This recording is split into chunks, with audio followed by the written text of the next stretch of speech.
এদিকে দেখো আমি হলো এঁচড়গুলো সেদ্ধ করে নিচ্ছি, আর এদিকে আলু ভেজে নিচ্ছি। এখানে দেখো এঁচড় হলুদ আর লবণ দিয়ে সেদ্ধ করে নিচ্ছি। আজকে এঁচড় রান্না করবো। আজকে তো জানোই যে নীল ষষ্ঠীর পরের দিন অনেকের বাড়িতে নিরামিষ হয়, তো আমাদের বাড়িতেও নিরামিষ হচ্ছে। এখানে সেদ্ধ হয়ে গেছে, দেখো এঁচড়গুলো এবার নামিয়ে নেবো।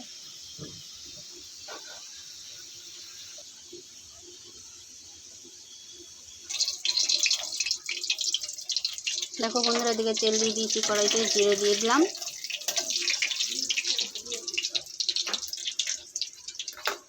কারণ এঁচড় তরকারিতে তেল বেশি লাগে, তোমরা তো সবাই জানো। যারা যারা এঁচড় তরকারি রান্না করো তারা নিশ্চয়ই জানো যে এঁচড় তরকারি একটু তেল না দিলে ভালো লাগে না। এবার এখানে টমেটো কুচি দিয়ে দেবো।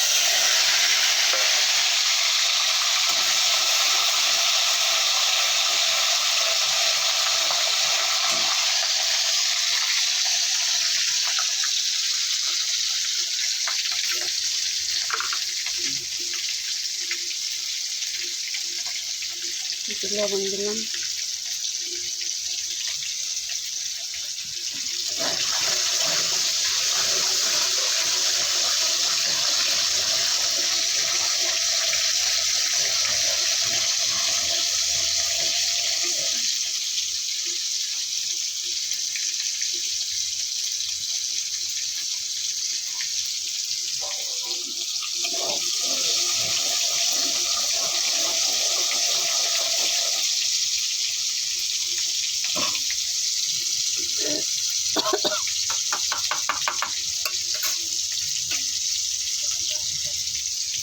এখানে আমি জিরে, আদা, লঙ্কা, মৌরি, জোয়ান, রাঁধুনি, বড় ধনিয়া, ছোট ধনিয়া সব বেটে নিয়েছি, আর কাঁচা লঙ্কা সব বেটে নিয়েছি। এবার আমি মশলাগুলো তেলে দিয়ে দেবো।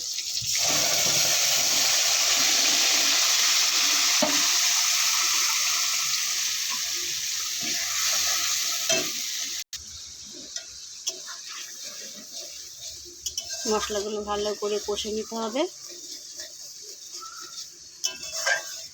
তোমরা এইভাবে যা যা মশলা বললাম সেই মশলা দিয়ে রান্না করে খেয়ে দেখো, স্বাদ লাগবে।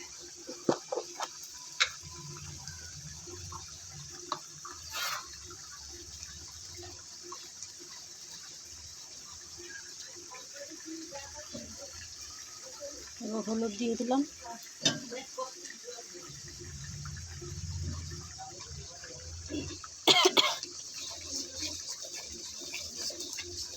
এখানে কোনো আমি শুকনো লঙ্কার গুঁড়ো মেশাইনি, কারণ তোমরা তো জানো ভালো করে যে আমি শুকনো লঙ্কার গুঁড়ো মেশাই না। দেখো তেল ছেড়ে উঠছে, আরও মশলাটা কষাতে হবে। তারপর আমি এঁচড়টা সেদ্ধ করে রেখেছিলাম সেটা দিয়ে দেবো।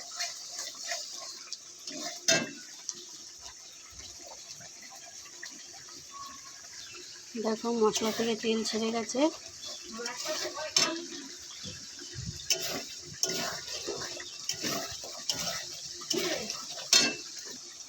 এই দেখো আমি এবার এঁচড়টা দিয়ে দেবো, সেদ্ধ করে রেখেছিলাম। ভালো করে কষাতে হবে।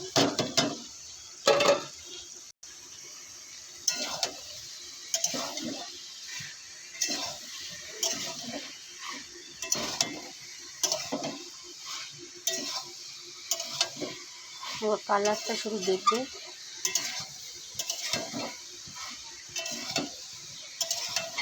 বন্ধুরা, তোমরা তো সবাই দেখলে আমি কীভাবে রান্না করলাম, তোমরা এভাবে বাড়িতে একবার ট্রাই করে দেখো।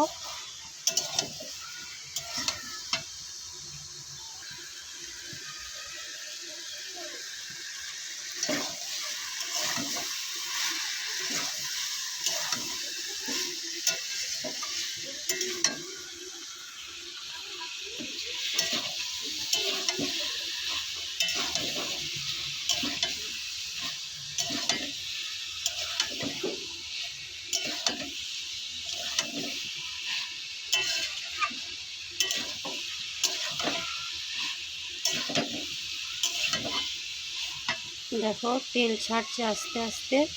যত তেল ছাড়বে তখন তোমরা বুঝতে পারবে যে মশলাটা একদম ভাজা ভাজা হয়ে গেছে আর এঁচোড়টাও কষানো হয়ে গেছে। এখানে দেখো গরম জল বসিয়ে দিয়েছি, কারণ দেখবে যে কোনো কিছু রান্না করবে, ধরো মাংস, তারপরে তোমার সয়াবিন, তারপরে এঁচোড় তরকারি, যে কোনো জিনিসে গরম জল যদি দাও সে তরকারির টেস্টটা আলাদা হয়ে যায়। আর ঠান্ডা জলটা দিলে অতটা মানে কেমন একটা লাগে। আমি সবসময় একটু গরম জল দেওয়ার চেষ্টা করি। আর এদিকে দেখো আমার মশলা প্রায় কষানো হয়ে গেছে, মশলা আর এঁচোড় একদম পুরো কষানো হয়ে গেছে। দেখো ভালো করে কষিয়ে নিয়েছি। আর এদিক থেকে গরম জল বসিয়েছি, অনেক গরম হয়ে গেছে, একটু পরে এবার জলটা দিয়ে দেবো। আর তোমরাই দেখো এঁচোড়টা তো গলেছেই, আমি বেশি সেদ্ধ করিনি, কারণ এঁচোড় বেশি সেদ্ধ করতে ভালো লাগে না, কেমন একটা হয়ে যায়। আমি এমনিও এঁচোড় যখন রান্না করি ধরো সেদ্ধ করি না, মানে ভাব নিই না, তখন এমনি রান্না করি। আর আজকে একটুখানি হালকা ভাপিয়ে নিলাম। দেখো এঁচোড়টা কি সুন্দর গলেছে, বুঝেছো?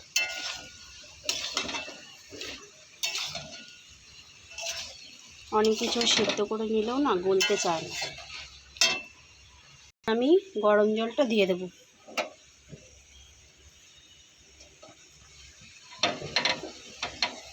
দেখো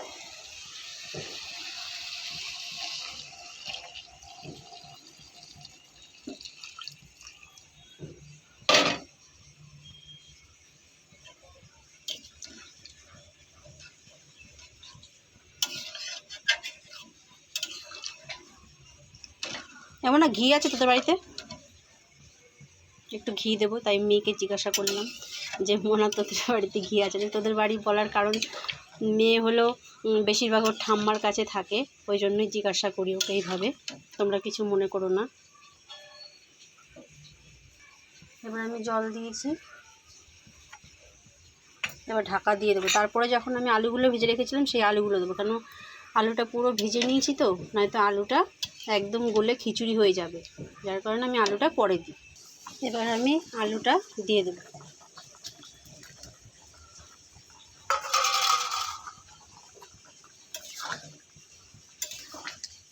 আর ঢাকা দেবো না, কারণ এইভাবেই হবে। ঢাকা দিলে এবার জলটা শুকিয়ে গেলে বুঝতে পারবো না কতক্ষণ, ওই জন্য এইভাবে আস্তে আস্তে করে কষিয়ে নিই, আরও শুকাতে হবে ঝোলটা।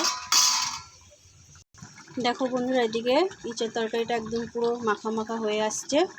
তার একটু পরেই আমি এই সানরাইজের শাহি গরম মশলাটা দেবো, গরম মশলাটা দিয়ে দেবো, কারণ আমি এই গরম মশলাটাই ব্যবহার করি, যেমনি গন্ধে তেমনি স্বাদে একদম তরকারিটাকে অন্যরকম টেস্টি এনে দেয়। তো তোমরাও এই সানরাইজের শাহি গরম মশলাটা ব্যবহার করো, দেখবে রান্নার যে একটা টেস্ট সেটা একদম অসাধারণ, মানে না বলে বোঝাতে পারবো না, খুব সুন্দর গন্ধ আর স্বাদও খুব সুন্দর হয়। তো দেখো এদিকে একদম পুরো হয়ে গেছে, এবার আমি গরম মশলাটা দিয়ে দেবো। দেখো এদিকে আমি গরম মশলাটা দিয়ে দিলাম, অনেকটাই দিলাম আজকে, যেহেতু অনেকটা ইঁচড় তো তাই। আর একটু এরকম ভেজা ভেজা নামাবো, কারণ আমার ছেলে মেয়ে তরকারিতে একটু ভেজা ভেজা মানে ঝোল টাইপের খাবার খেতে চায়, তো বেশিতে ঝোল রাখা যায় না তরকারিতে, তাই একদম গা মাখা নামিয়ে দেবো। আলুগুলো একদম সেদ্ধ হয়ে গেছে, দেখো একটু আলুটা বড় বড় রেখেছি। তো আমার এই রান্নাটা যদি ভালো লেগে থাকে সাবস্ক্রাইবার করে দিও, লাইক করে দিও, আর ফলো করে দিও, শেয়ার করে দিও প্রচুর, ঠিক আছে? এবার আমি নামিয়ে নেব।